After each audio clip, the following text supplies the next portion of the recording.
Is that what you wore on purpose? Celeste's laugh cracked through the lobby. You can't be serious. I'm not sitting through dinner with that. The host's smile wavered. A few guests glanced over, then looked away. He held his phone like it was a tool, not a ticket into her world.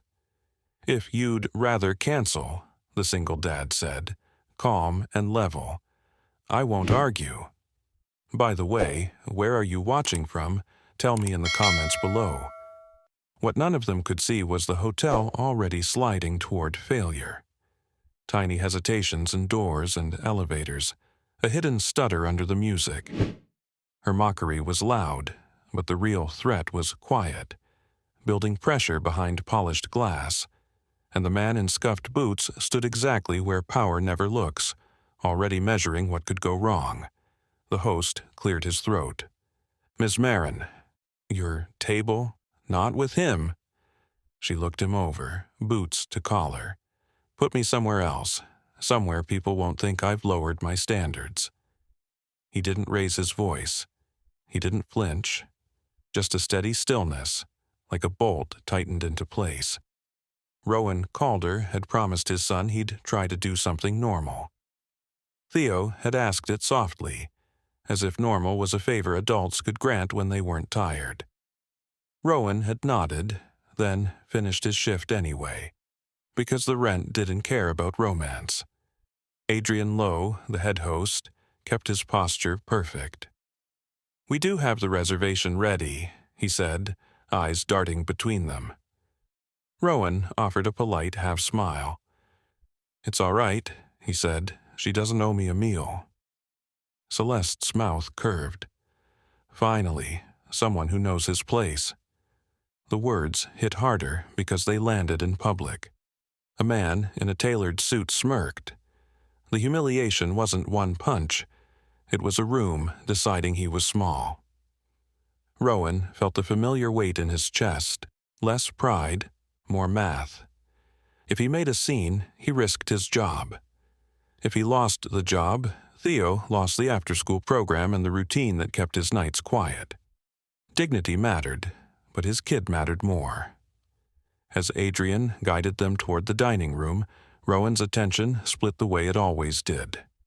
One part tracked Celeste's tone. The other part listened to the building. A faint whine threaded under the music, metal on metal, uneven. Rowan's head angled a fraction. Elevators didn't whine unless something dragged. Celeste leaned closer, voice low enough to sound private.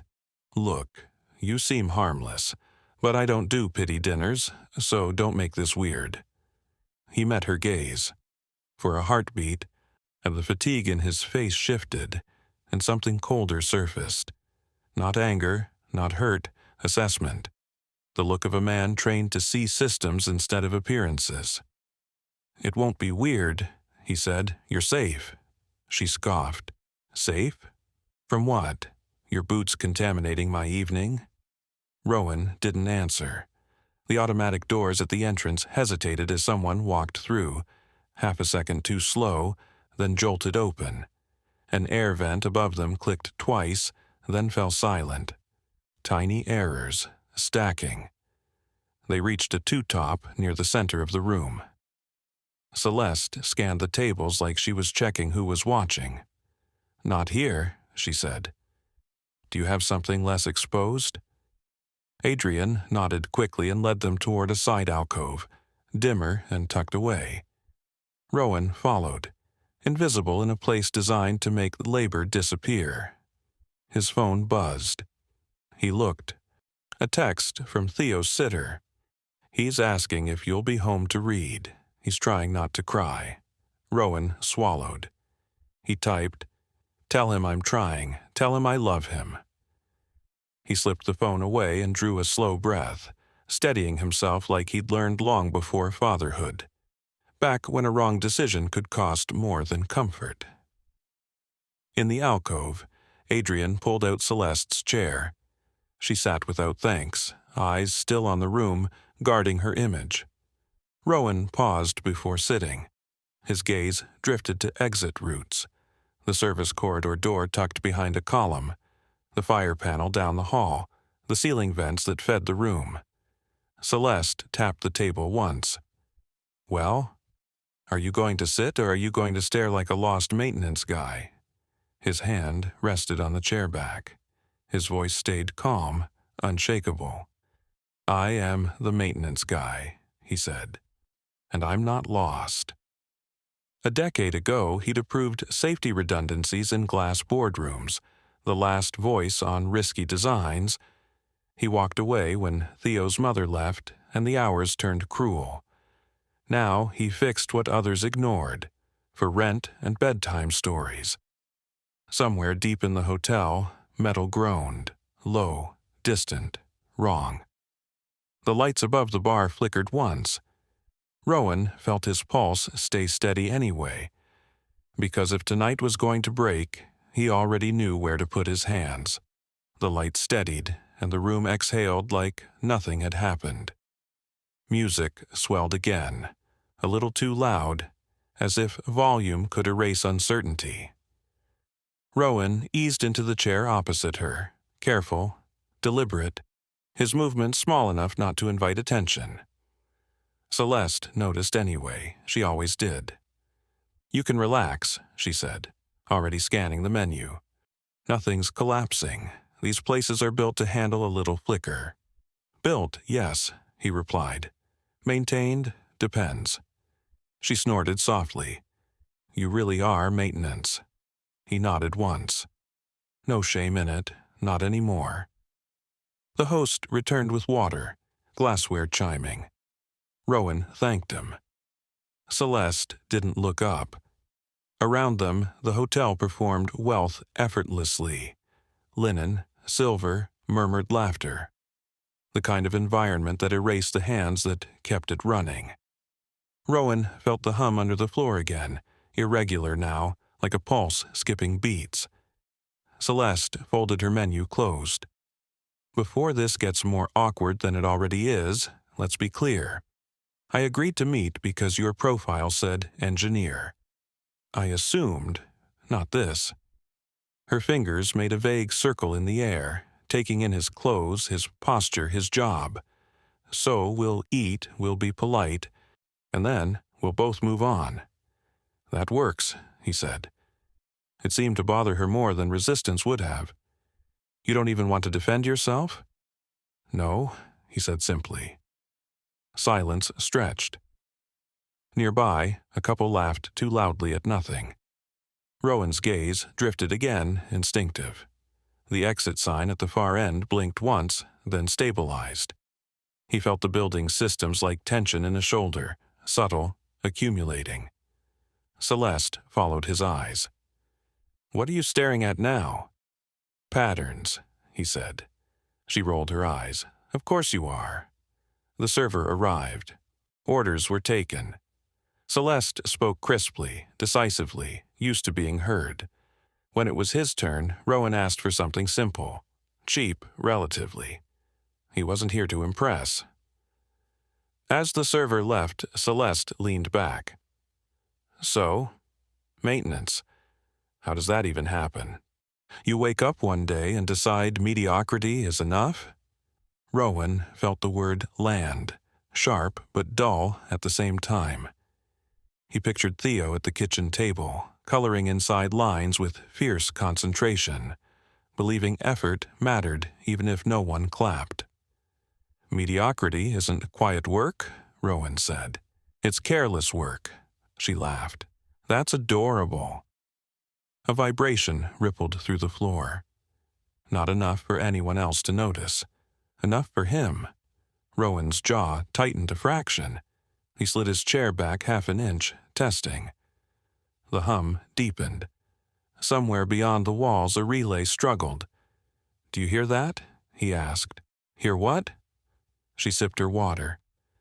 "You're not about to tell me you can sense vibrations now. I'm telling you this building's compensating for something it shouldn't have to." Celeste waved a dismissive hand. "Hi, this hotel hosts heads of state. You think they'd risk embarrassment over bad wiring?" "Yes," he said, If the risk looks cheap enough. Her smile cooled. Careful. Rowan met her gaze again, and this time she hesitated. There was something off. His calm wasn't submission.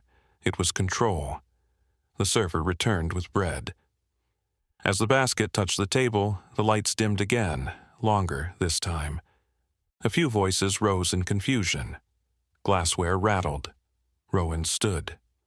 "Sit down," Celeste snapped. "You're not fixing anything." "I'm checking something," he said, already moving. Adrian appeared at his side, whispering. "We've had a couple elevator alerts. Security's handling it." "Which elevators?" Rowan asked. Adrian blinked. "The central bank." Rowan's stomach dropped. "Those are tied to the fire override." Celeste stood now too. "Excuse me? You don't get to just—" The lights surged back, brighter than before.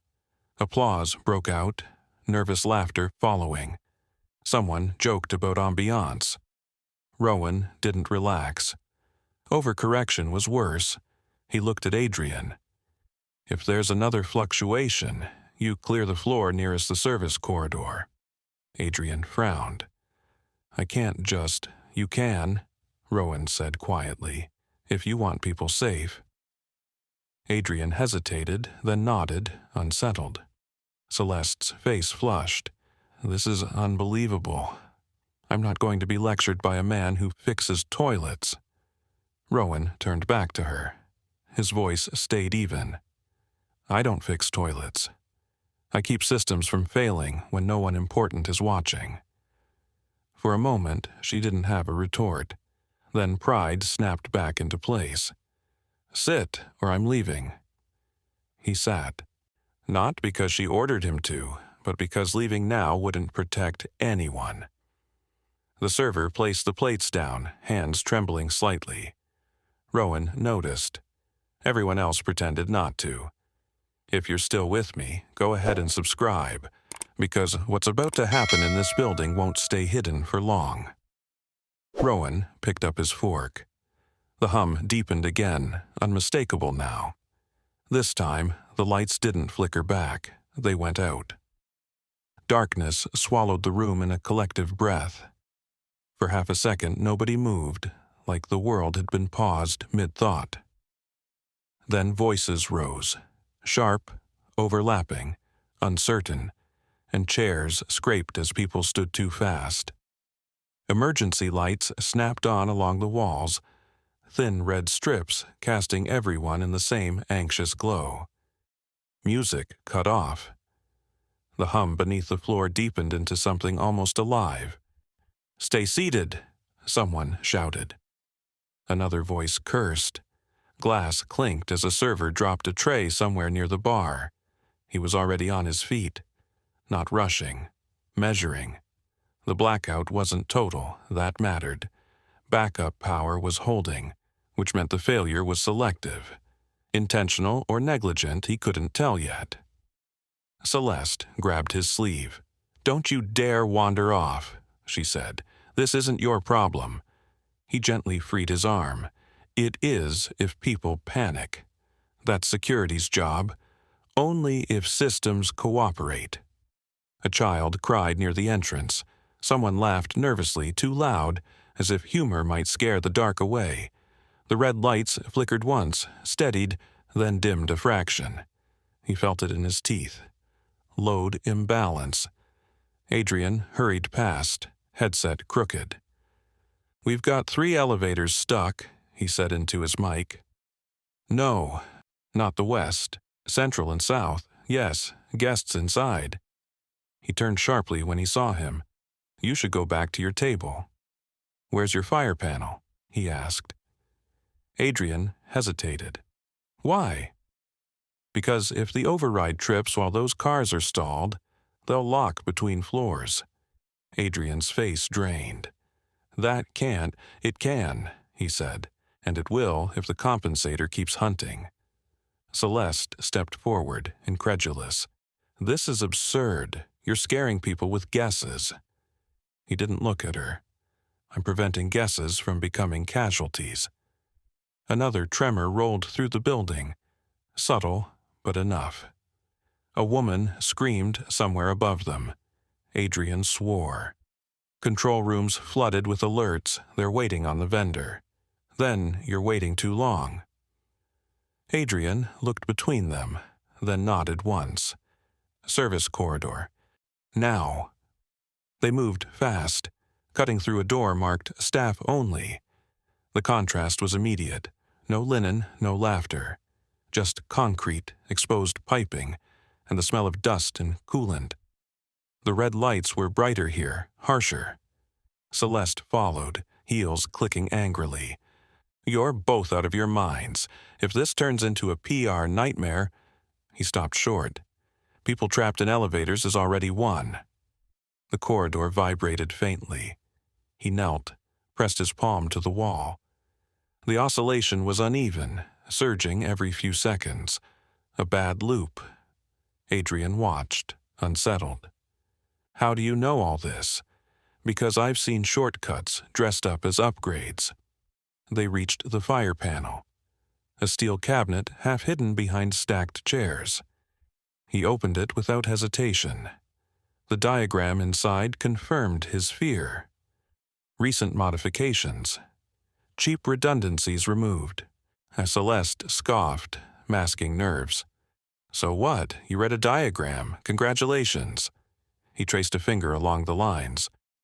You rerouted auxiliary power through a shared node. Looks efficient on paper. In practice, it's fighting itself. Adrian swallowed. Can you fix it? Not cleanly, he said, but I can buy time. Above them, the building groaned again, louder this time. Dust drifted from a vent. Celeste crossed her arms. This is ridiculous. We should be upstairs, reassuring guests. With what? He asked. A speech. She bristled. Authority matters. So does gravity. He reached into his tool pouch, fingers closing around familiar shapes. Not much, but enough. He loosened a panel, bypassed a relay, listening more than looking. The hum shifted, lowered a notch.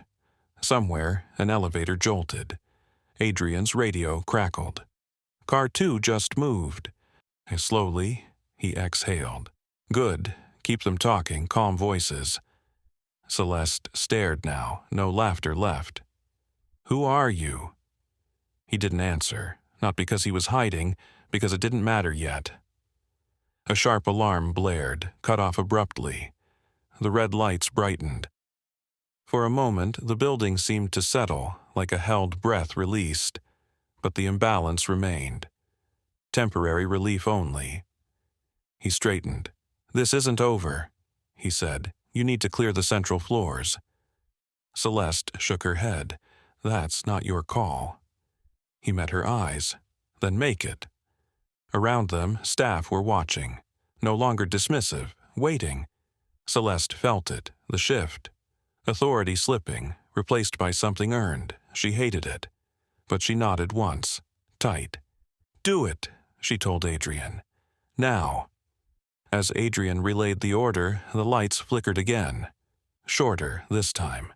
Controlled. He allowed himself one breath. Somewhere above, elevators resumed, inch by inch. Panic dulled into murmurs.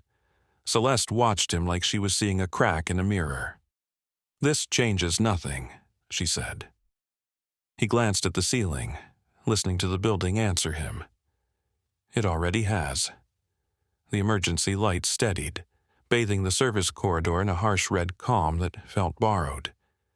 For a few seconds, the building behaved, not fixed, just obedient enough to keep breathing. Adrian's voice crackled through his radio as he coordinated floor clearances, his earlier certainty replaced by focused urgency. Staff moved fast now, not because an executive demanded it, but because something real was finally happening. Celeste paced once, then stopped. Her heels clicked sharply against concrete, the sound out of place here. You went behind protocol, she said. If this spirals, it's on you. He wiped his hands on a rag from his pouch. If it stabilizes, it'll be because someone ignored protocol. She scoffed, but it lacked bite. You don't get to rewrite rules because you're, what, intuitive? He glanced at the panel again, listening. The hum was lower, but uneven, like a heart compensating after a shock. Rules are great when systems are honest, he said. These aren't. Above them, footsteps thundered as guests were redirected. Voices echoed down stairwells, anxious but moving. That mattered. Movement meant momentum. A security officer hurried past, eyes flicking to him with something like relief. Elevators are almost clear, she said. Except one. Which one? He asked. South Bank, mid-rise, 2 people inside. His jaw tightened. That's the worst place to stall. Celeste froze. They said things were under control. He didn't answer. He was already moving, boots striking concrete with purpose. Adrian followed without thinking. The stairwell smelled of metal and stale air. Each step up carried the faint vibration of machinery under strain. Halfway up, the lights dimmed again, just a breath, then returned. Celeste grabbed the railing, knuckles white. You told me this was buying time. It is, he said. Time you're spending arguing. They reached the service access near the South Bank. A small crowd had gathered, security, a trembling concierge, 2 guests pressed together by the elevator doors, voices raised in fear. One of them pounded the metal.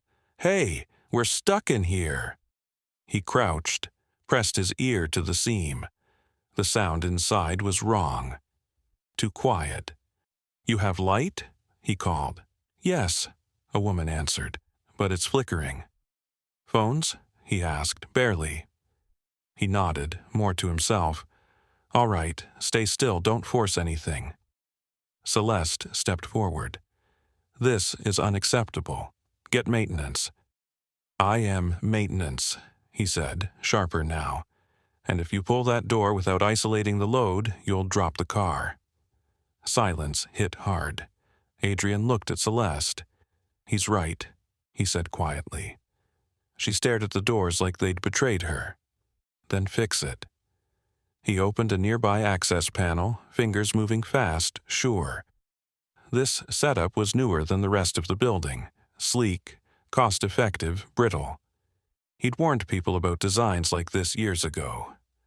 They never listened until fear made them. Power's oscillating, he muttered. The control unit's fighting the backup. He glanced at Celeste. Who approved the retrofit? She stiffened. That's irrelevant. It's relevant, he said, because whoever signed off removed the manual dampener. Adrian sucked in a breath. That was, Celeste cut him off, enough. The hum spiked suddenly, rattling the doors. Inside the elevator, the woman screamed. He slammed the panel shut. Everyone back! They retreated as the car jolted, then stopped. The lights dimmed again, longer this time. He felt it then, the edge. One wrong fluctuation in gravity would win. Celeste's voice trembled despite her effort. What do you need? He met her eyes. No triumph, no blame, just urgency. Access full. She hesitated, pride warring with fear. Then she pulled a card from her purse and handed it to him. Executive clearance. Don't waste it, she said. He didn't comment. He swiped, stepped into a restricted control alcove most guests never knew existed. Old-school interfaces, physical switches, the kind executives hated because they couldn't brand them. He adjusted one lever, slow, listening. The hum softened. Another. The oscillation smoothed. Inside the elevator, a voice called out. It stopped shaking. Good, he called back. Stay calm. The doors creaked, not open, just a breath. Enough. Applause rippled from the onlookers before anyone could stop it. Nervous, grateful, real. Celeste stood apart, watching the scene shift around her. Staff weren't looking to her anymore. They were watching him. Security spoke into radios, relief bleeding into their voices. The building, for now, was listening. He stepped back, hands steady but heart pounding now that the edge had passed. He felt the familiar ache in his shoulders, the aftershock of responsibility. Celeste approached, quieter. "You should have told me," she said. He shook his head. "You wouldn't have believed me." She didn't deny it. Somewhere deep in the hotel, another system adjusted, settling into a fragile balance. Temporary, precarious. He looked at the panel, at the shortcuts exposed, at the choices that led here. This wasn't over.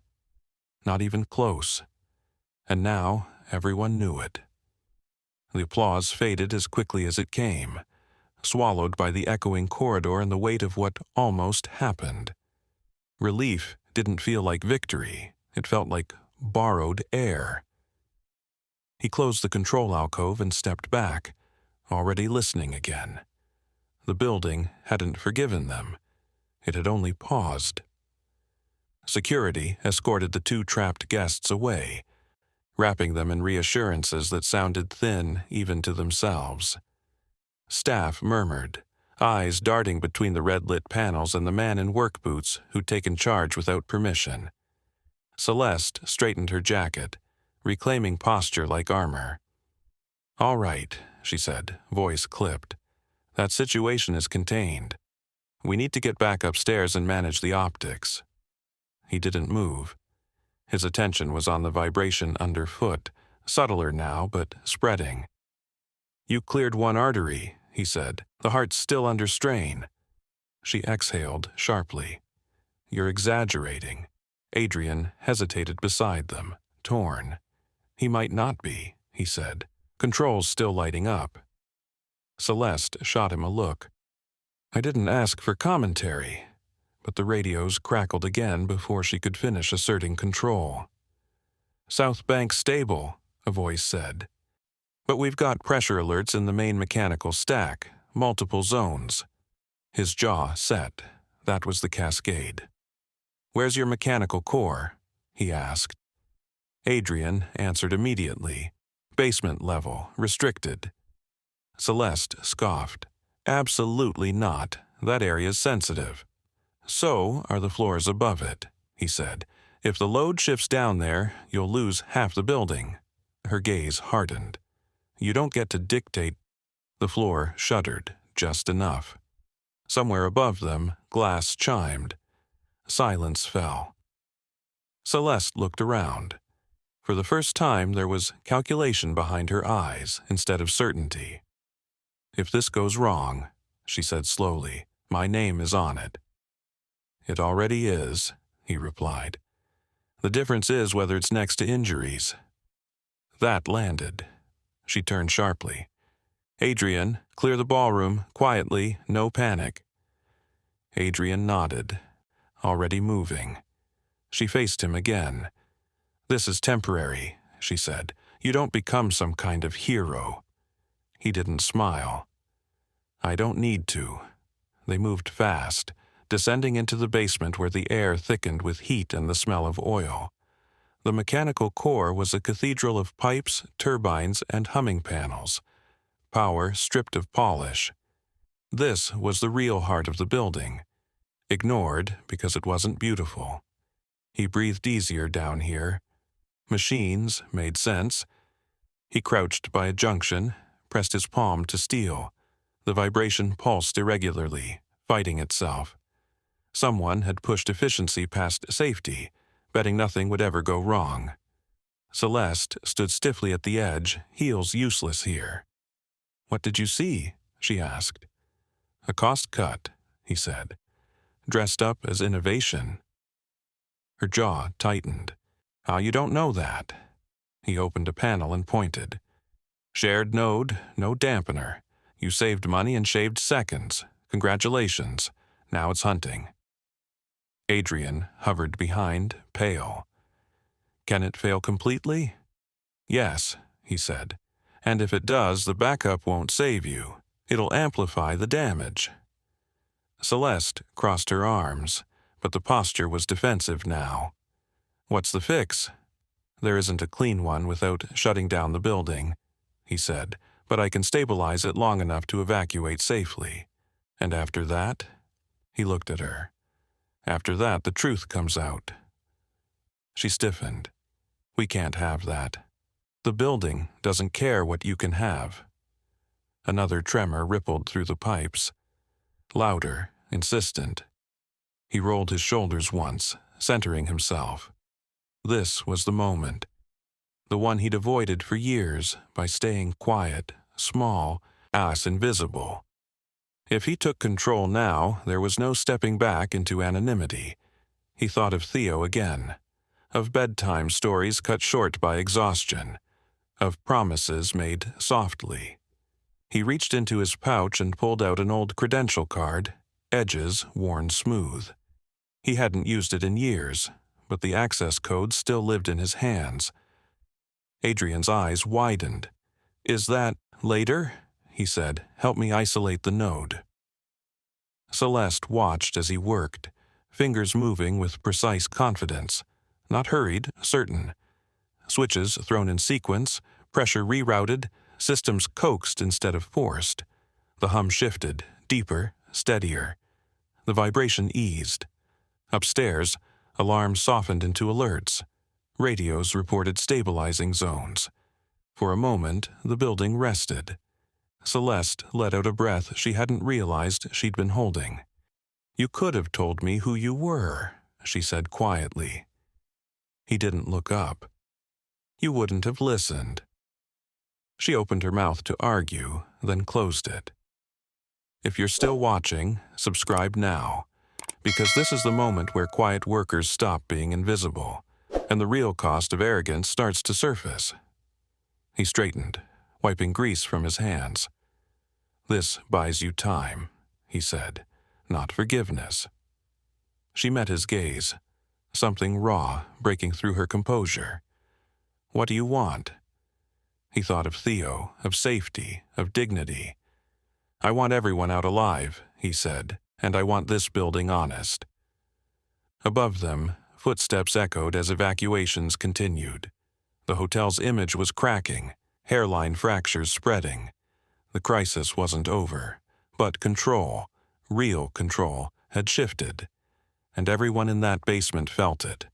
The mechanical core settled into a strained equilibrium, the kind that held only if nothing else was asked of it. He felt it in the soles of his boots, a tension like a held breath. Around them, pipes sweated quietly, metal ticking as temperatures adjusted. Adrian lowered his radio. Upper floors are mostly clear, some resistance from VIP suites. Of course there is, Celeste said, regaining sharpness. I'll handle them. He shook his head. You'll slow them down. Her eyes flashed. Excuse me? They don't trust systems, he said. They trust faces like yours. They'll argue. We don't have minutes. Another vibration rolled through the floor, stronger this time, rattling a loose wrench. The building answered impatience with force. Celeste hesitated, then gestured sharply. Fine. Adrian, send security. Move them. As Adrian relayed the order, he stepped deeper into the core, scanning gauges, tracing lines. The stabilization was degrading already. The cascade was adapting, finding new paths. They rerouted auxiliary cooling through this spine, he muttered. When the load shifts, it's cooking itself. Celeste followed reluctantly, careful with her steps. Can you stop it? I can slow it, he said. But if we don't shut down the upper draw, it'll break somewhere uglier. Her jaw tightened. You're saying we lose lighting, climate, everything. I'm saying you choose inconvenience over injury. She looked away toward the ceiling, where the muffled sounds of evacuation echoed. You're very comfortable making decisions for everyone.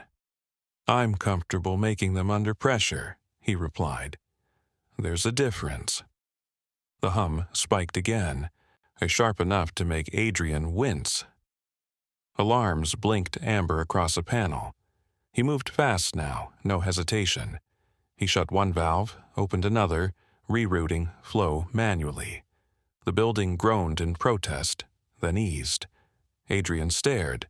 How do you know which ones to touch? He didn't answer.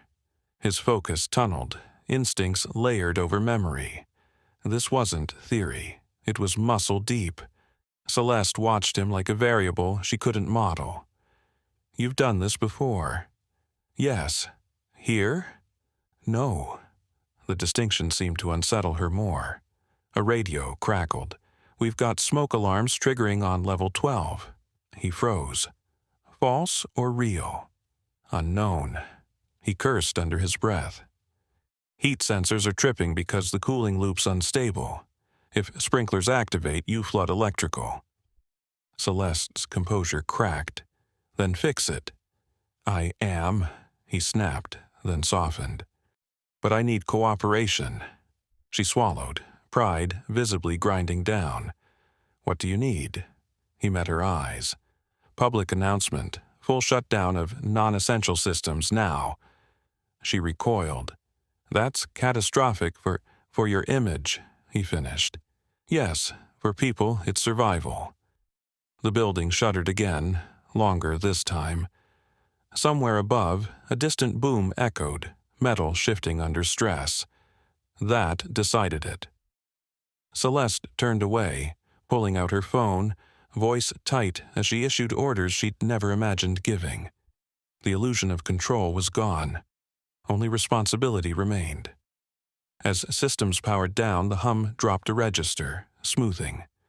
The mechanical core sighed, relieved. Adrian let out a breath. Levels are stabilizing.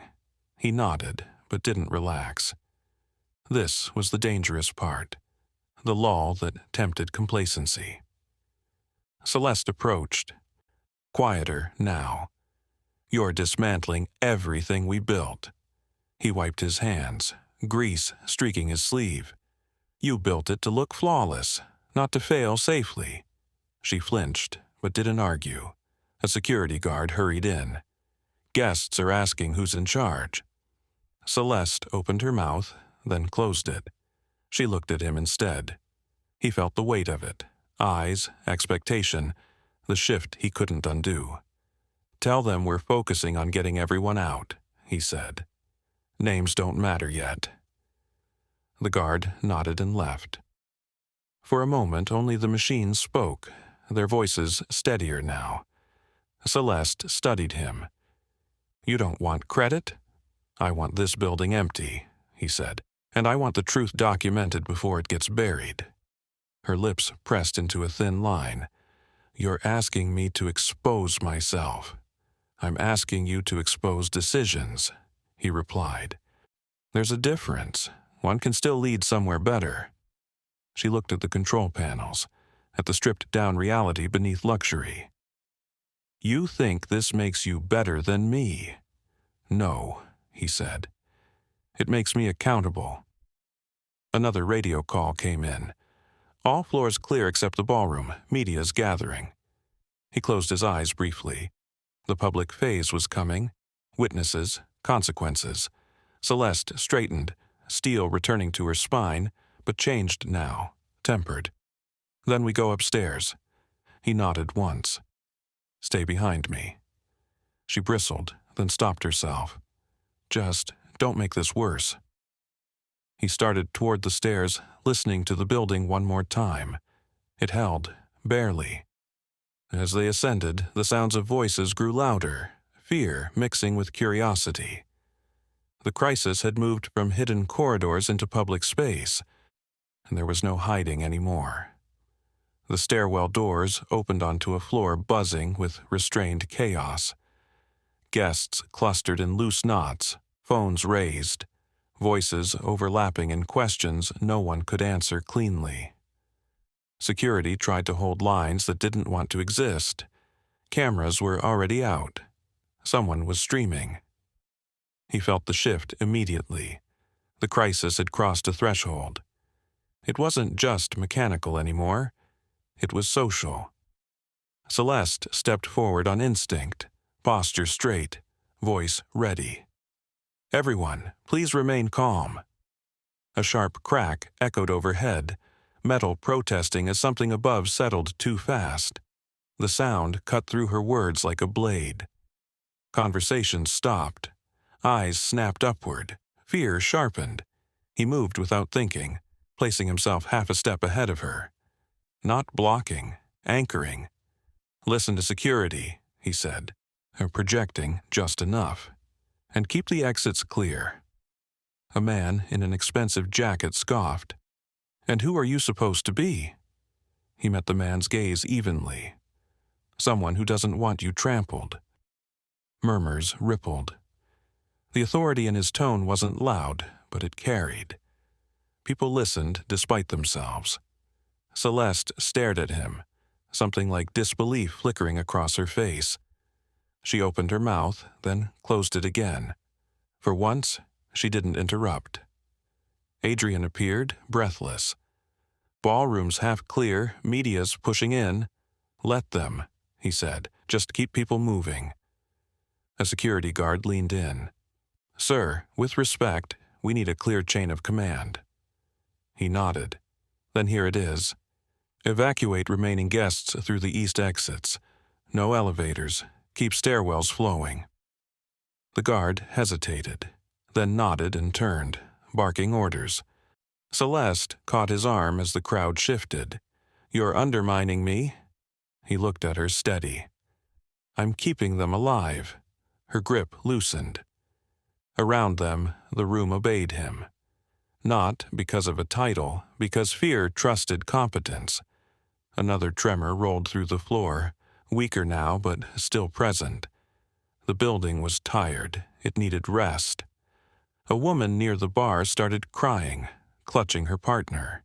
He moved toward them, lowering his voice, grounding. "You're okay. Follow the green lights one step at a time." She nodded, breathing with him, then moved. Celeste watched, something uncomfortable settling in her chest. She was used to being obeyed, not to being irrelevant. "Why aren't you afraid?" she asked, quietly. He didn't look at her. "I am. I just don't let it drive." A shout erupted near the entrance as someone tried to push back inside for a forgotten coat. Security blocked them. Tension spiked. He raised a hand. "Leave it," he said. "Property's replaceable." The man bristled. "That's a designer, and this is a structural failure," he cut in. "Choose." The man backed down, muttering. Celeste exhaled slowly. "You're enjoying this." He finally turned to her, eyes tired. "I hate it." She searched his face as if looking for a crack. Found none. A reporter edged closer, microphone raised. "Can you confirm reports of a systems failure? Who's responsible?" Celeste stiffened, ready to deflect. He stepped in before she could. "Right now," he said, voice calm. "Responsibility is making sure everyone gets out safely. I will talk about causes when there aren't lives at risk." The reporter blinked, thrown off by the lack of spin. Cameras shifted toward him. Celeste felt it then, the spotlight tilting away from her, the story changing shape. "Who are you?" the reporter pressed. He paused, just long enough. "I work here," he said. That answer traveled faster than any credential. Whispers followed them as they moved, words like maintenance, engineer, hero colliding without settling. He ignored it, focusing on flow, on breath, on the building's pulse slowly calming. Adrian returned, relief clear. "Ballroom's clear, last guests exiting now." He nodded. "Good, keep staff moving too." Celeste watched the final group funnel toward the stairs, the once grand space stripped of spectacle. "This is a disaster," she said. "Yes," he replied. "But it's an honest one." She flinched at that. Another security guard approached. All clear on this level. The lights dimmed again, this time intentionally, systems powering down in sequence. The building exhaled, long and heavy. For a moment there was quiet. Then the questions rushed back in, louder now. Cameras closed in, the public wanted a face. Celeste squared her shoulders, preparing to reclaim the narrative. He could feel it. The old rhythm, the instinct to dominate. He stepped aside. Not away, just enough. The space he left pulled attention like gravity. Reporters filled it. Staff looked to him. Guests whispered his presence. Celeste hesitated, thrown off balance by his refusal to compete.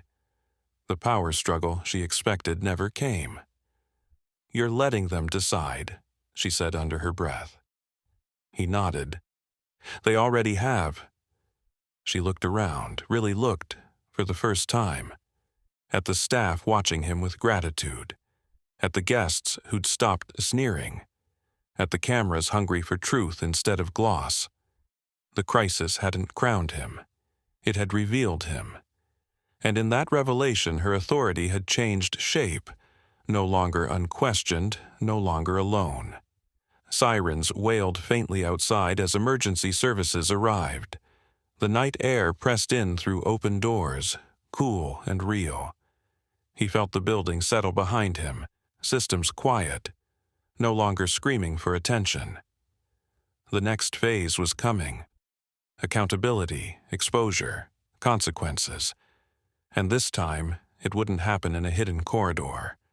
The doors to the lobby stood open now, letting in cold night air that smelled like rain and exhaust. Emergency vehicles lined the curb outside, lights painting the marble walls in red and blue. The building had gone quiet in the way a body does after shock, still alive, but deeply aware of what it had survived. He stood just inside the threshold, watching guests disperse into the night, coats pulled tight, voices lowered. Some glanced back at him with curiosity, others with gratitude, a few with something closer to shame. Celeste remained near the center of the lobby, surrounded by aides and security, already slipping back into a controlled posture. She spoke in hushed tones, issuing instructions, managing optics. But the current had shifted. Every few seconds, someone's gaze drifted past her. To him. Adrian joined him, rubbing his temples. "Fire department wants a walkthrough. They're asking for you." He nodded. "I'll go." Celeste looked up sharply. "You don't speak for us." He met her eyes steady. "I speak for the building. Right now, that's enough." She held his gaze, then looked away. "Fine. But we do this together." They moved through the lobby with responders in tow. Flashlights swept across ceilings and walls, illuminating cracks no one wanted to see. He answered questions plainly, pointing out rerouted lines, compromised nodes, the shortcuts that had turned efficiency into liability. One of the engineers whistled low. "Who signed off on this?" Silence stretched. Celeste's jaw tightened. Those decisions were made under budget constraints. He didn't look at her. "They were made under assumptions," he said, "that nothing would ever go wrong."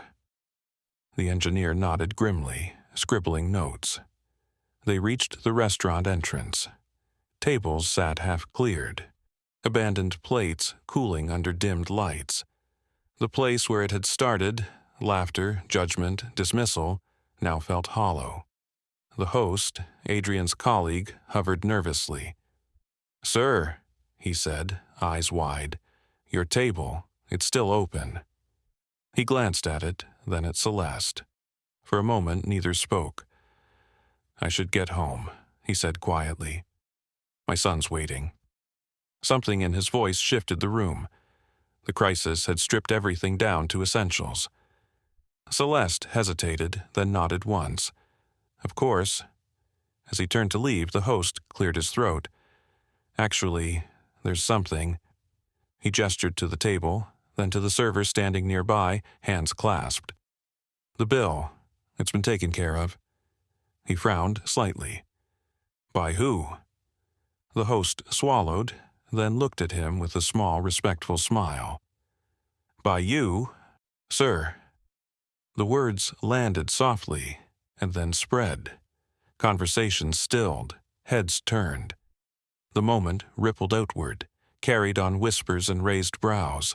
The single dad in work boots, the maintenance man, paying not just for himself, but for the table where he'd been laughed at.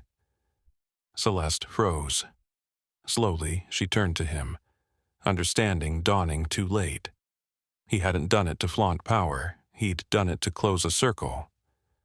I don't understand, she said, voice low. You don't have to, he replied. Just remember it. The host stepped aside, eyes shining. Thank you. He nodded, already moving toward the exit. Outside, rain had started, a fine mist catching the lights. He breathed it in, shoulders loosening for the first time all night. The building behind him stood dark, exposed, honest. Adrian caught up, stopping a few steps away. You know this won't end quietly, he said. They're already digging. Your background, your name. He looked at the sky, then back at the doors. Good. Adrian hesitated. They're asking who you really are. He smiled faintly. Tonight I'm just a dad who needs to get home. If you're still with me, hit subscribe now, because what comes next isn't just about one building, but what happens when quiet people stop staying quiet. Inside, Celeste remained by the table, staring at the empty chair where he'd sat. Around her, aides whispered, phones buzzed, narratives scrambled. For the first time, she felt small. Not powerless, but seen.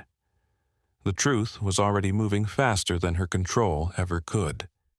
And somewhere across the city, a child waited for a story before bed, unaware that his father had just changed the shape of a night, and maybe more than that.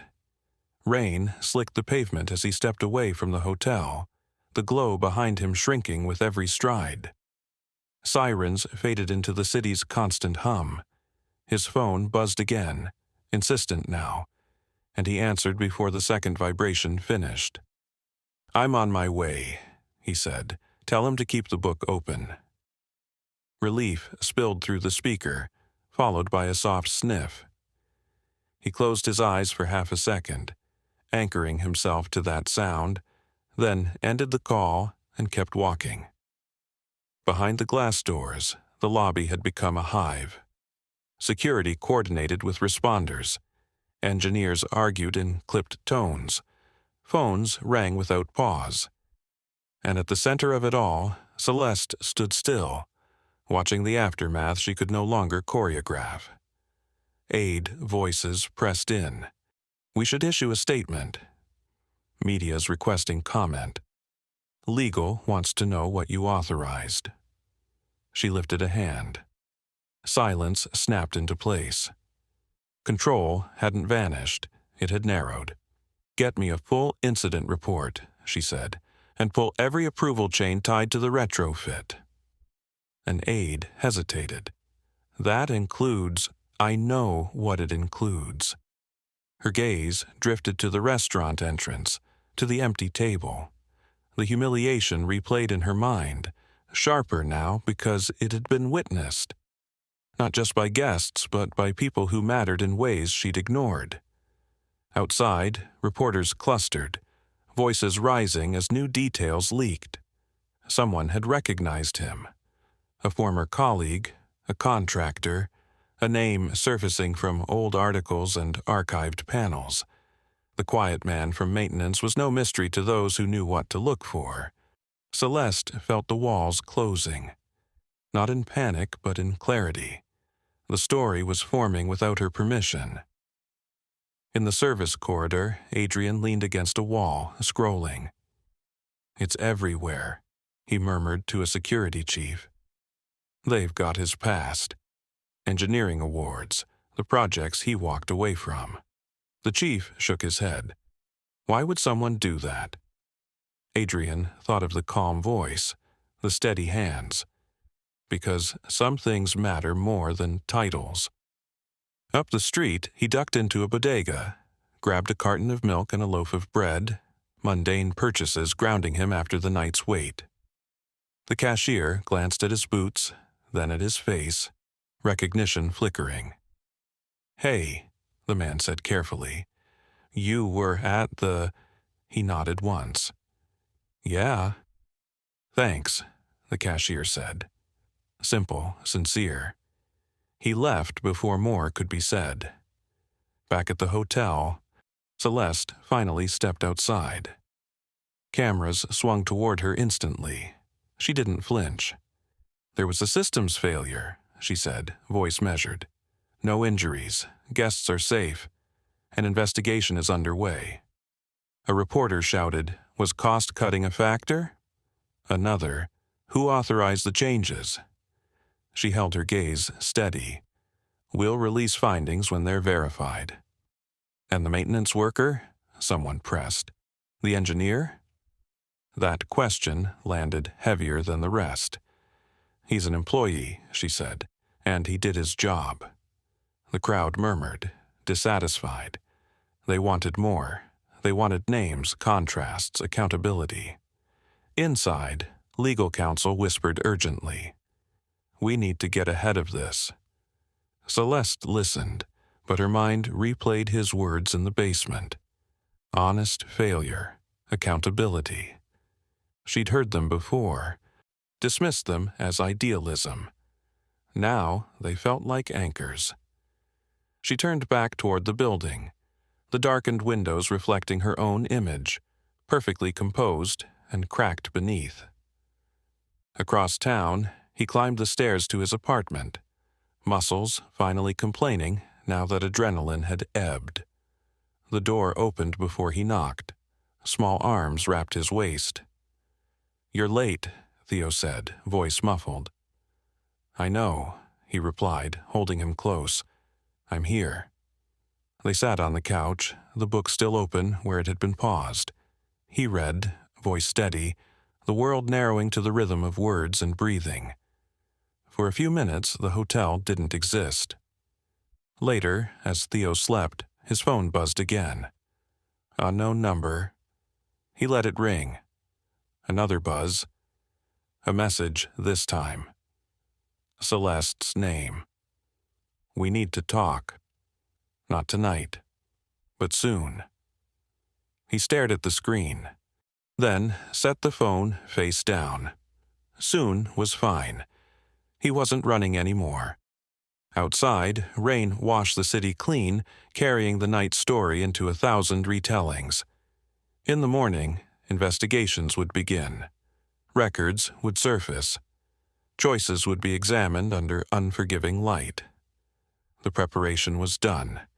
The stage was set. What came next wouldn't be loud machinery or flickering lights. It would be truth, laid out in public, with nowhere left to hide. And both of them knew it.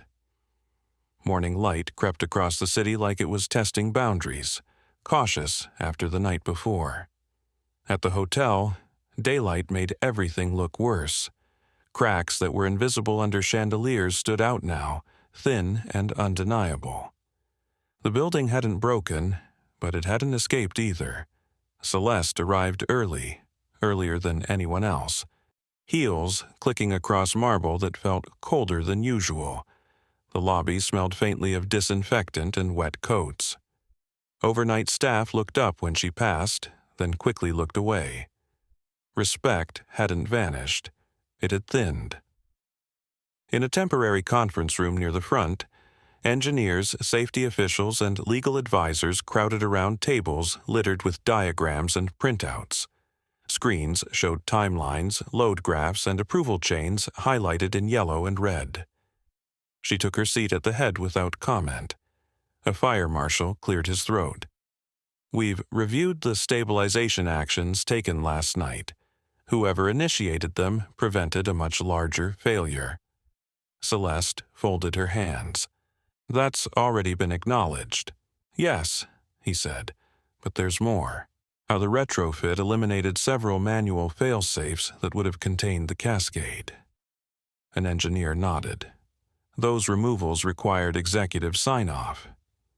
Eyes shifted, subtle but collective. Celeste felt it, the room recalibrating around her. She didn't interrupt. She let the silence stretch. Who approved those changes? The marshal asked. She inhaled slowly. I did. The word landed heavy, unadorned. No spin, no hedge. Murmurs rippled. Pens paused mid-scratch. She continued, voice even. Based on projections that underestimated compound failure risk, that responsibility is mine. Across town, he tightened a bolt beneath a sink, the ordinary drip-drip grounding him. His phone buzzed on the counter, ignored. He finished the job, wiped his hands, and checked the time. He was due at the school in an hour. Back at the hotel, the meeting pressed on.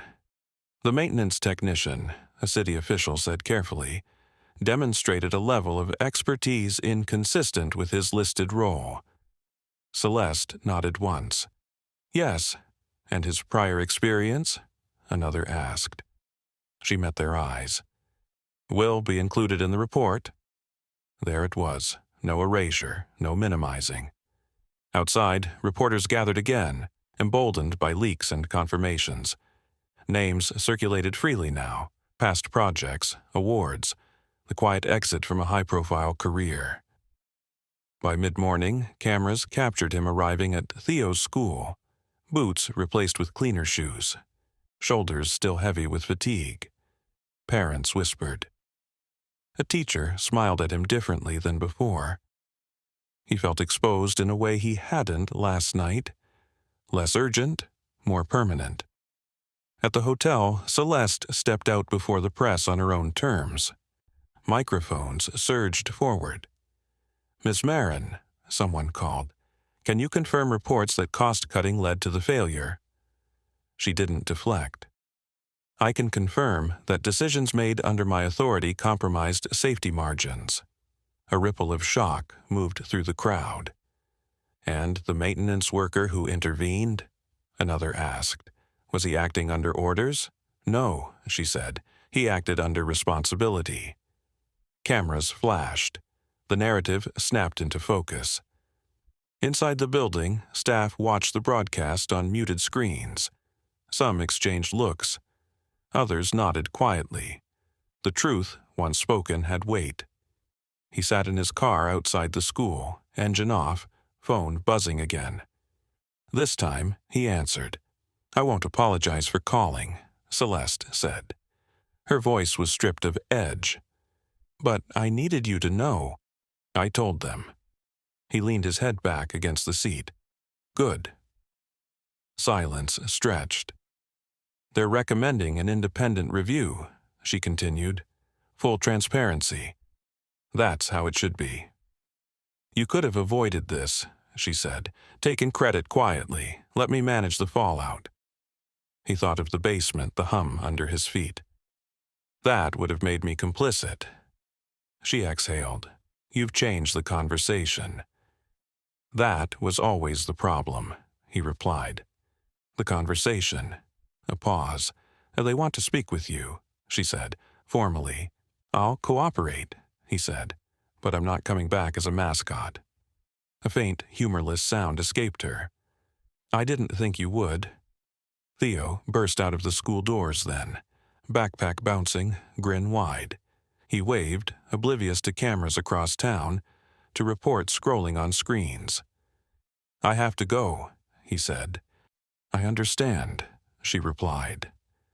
And for once, she meant it. He hung up, stepped out of the car, and crouched to catch Theo as he ran into his arms. Across the city, the hotel stood quiet, its future uncertain, its flaws finally named. Public exposure hadn't arrived with fireworks. It came with paperwork, admissions, and witnesses who couldn't unsee what they'd seen. And poetic justice didn't humiliate. It corrected. By noon, the balance had shifted completely, not because someone demanded it, but because the truth had nowhere left to hide. By afternoon, the hotel no longer felt like a fortress. It felt like a document, annotated, cross-referenced, and slowly being read aloud. Inspectors moved through corridors with measured steps. Engineers pointed without arguing. Staff spoke in full sentences instead of glances. Celeste stood in the boardroom she'd once ruled by presence alone. Daylight cut through the glass wall, exposing fingerprints on the table, dust in corners no one had bothered to see. The room was full, but the silence belonged to her.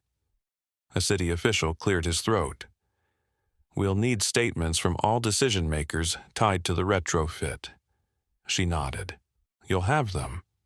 And from the employee who initiated the stabilization sequence." Her jaw tightened, not in resistance, but in acknowledgement. "He'll cooperate." The official glanced down at his notes. For the record, his actions exceeded standard operational authority. "They exceeded complacency," she replied evenly. Across the table, a board member shifted. "We're not here to romanticize this." "No," Celeste said. "We're here to account for it." That word, account, hung in the air like a correction. Outside the room, staff gathered in clusters. The story had settled into them now, less rumor than recognition. Someone pulled up an old article on a phone, him, younger, standing beside a prototype system, expression focused and unassuming. Another remembered a conference keynote cut short when he declined a promotion. The pieces aligned. "So he wasn't just maintenance," someone whispered.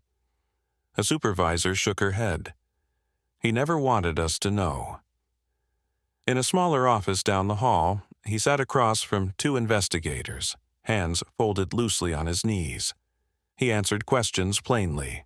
What he saw, what he did, what failed. No embellishment, no self-defense. "And your prior experience?" one asked. He met their eyes. "Relevant, but not the reason I acted." "Then why?" the other pressed. He paused, thinking of Theo's arms around his waist, the weight of a building pressing back. "Because systems don't care who you are. They only respond to what you do." The investigators exchanged a look. One nodded, writing that down. When he left the room, a few staff members stood a little straighter. One murmured, "Thank you." Another simply met his eyes and nodded. He accepted it without ceremony, already feeling the pull back to the ordinary. Celeste watched from the end of the hall. This time, she didn't approach. She let the distance exist, respectful. Power didn't need proximity to be acknowledged. A reporter caught her near the elevators. "Ms. Marin, would you say this incident changed how you view your workforce?" She considered the question longer than she once would have. "I'd say it corrected an assumption," she replied. "Several." "About class?" the reporter pressed. Celeste didn't bristle. "About visibility?" The clip spread quickly. By evening, statements were public. Approval chains published. The retrofit traced cleanly back to board-level pressure, cost-saving incentives, her signature where it mattered most. No scapegoats, no shadows. Inside the hotel, staff watched the feat together. Some cried quietly. Others folded their arms, absorbing it. "He didn't humiliate her," someone said. "She did it to herself." Another nodded. "And still, he didn't push." In his apartment, he cooked dinner while Theo colored at the table, a news murmuring softly from a neighbor's TV through the wall. He kept the volume low. Tonight didn't belong to headlines. Theo looked up. "Are you in trouble?" He smiled gently. "No, just visible." Theo considered that. "Is that bad?" "Not if you're doing the right thing," he said. Later, after Theo slept, His phone buzzed again. This time, he answered. "I wanted to tell you myself," Celeste said. "The board accepted my recommendation." "Which was?" he asked. "Full audit, independent oversight, and a formal acknowledgement of your role, on record." He leaned against the counter, quiet. "I didn't ask for that." "I know," she said. "That's why it matters." A pause, then softer. "You could have broken me last night." He closed his eyes briefly. "That wouldn't have fixed the building." "No," she agreed. "It wouldn't have fixed me either." Silence stretched. Not hostile, not warm. Honest. "They'll want you back," she said. "In some capacity, advisory, leadership." He thought of the basement, the way machines listened when treated with respect. "I'll consider it," he said, "on my terms." I expected nothing less. They hung up. Across the city, the hotel lights dimmed for the night. Intentional this time, measured and safe. A building learning how to rest after telling the truth. Witnesses had seen it all, the mockery, the crisis, the correction. There was no undoing that arc, no quiet rewrite. He stood at the window, city lights reflecting off glass, and felt something unfamiliar settle in his chest. Not pride, not anger. Resolution. Tomorrow, consequences would continue. Reforms, reports, conversations that couldn't be walked back. But tonight, dignity had already been restored. Not with applause, with accountability. The hotel reopened quietly a week later, without banners or speeches. No grand relaunch, just doors unlocked at dawn, lights warming gradually, systems tested twice before anyone trusted them. The building felt different. Not because of new hardware, but because people moved through it with awareness. He arrived early, like always. Same boots, same jacket. The badge on his chest still read maintenance, though now it carried an extra strip beneath it, temporary advisory access, begrudgingly formal. Staff nodded as he passed. Not the eager deference of hierarchy, but something steadier. Recognition. Adrian fell into step beside him. Fire department signed off, city too. "Good," he said. "They're calling it a case study," Adrian added. "Training seminars. Protocol revisions." He huffed softly. "That's how it should be used." They stopped near the restaurant entrance. Tables gleamed again, reset and neutral, like the room had learned restraint. The host stood straighter now, greeting guests without the old reflexive judgment. He caught his eye and smiled, genuine and unafraid. Celeste arrived shortly after, alone this time. No entourage, no performance. She paused when she saw him, then approached. "I wanted to thank you," she said. "Again. Without cameras." He inclined his head. "You followed through." She nodded. "I had to unlearn a few things." "That's harder than apologizing," he said. A corner of her mouth lifted, brief and real. "I've stepped back from operations, oversight only." "Probably for the best," he replied. She glanced around the room, taking in staff at work, guests settling in. "They'll listen to you now." "They already were," he said. "You just couldn't hear it." She accepted that without defense. "If you ever want—" He raised a hand gently. "I'm not leaving where I am." She studied him, then nodded. "I thought you'd say that." They stood in silence for a moment, not awkward, not friendly. Balanced. He checked his watch. "I have to go, school pickup." "Of course," she said. As he turned away, she spoke again. "For what it's worth, I laughed that night because I was afraid of being seen lowering myself." He stopped, considered. "You were afraid of the wrong thing." She didn't argue. Outside, the city moved on. News cycles had shifted. New outrage, new heroes. But inside the hotel, changes held.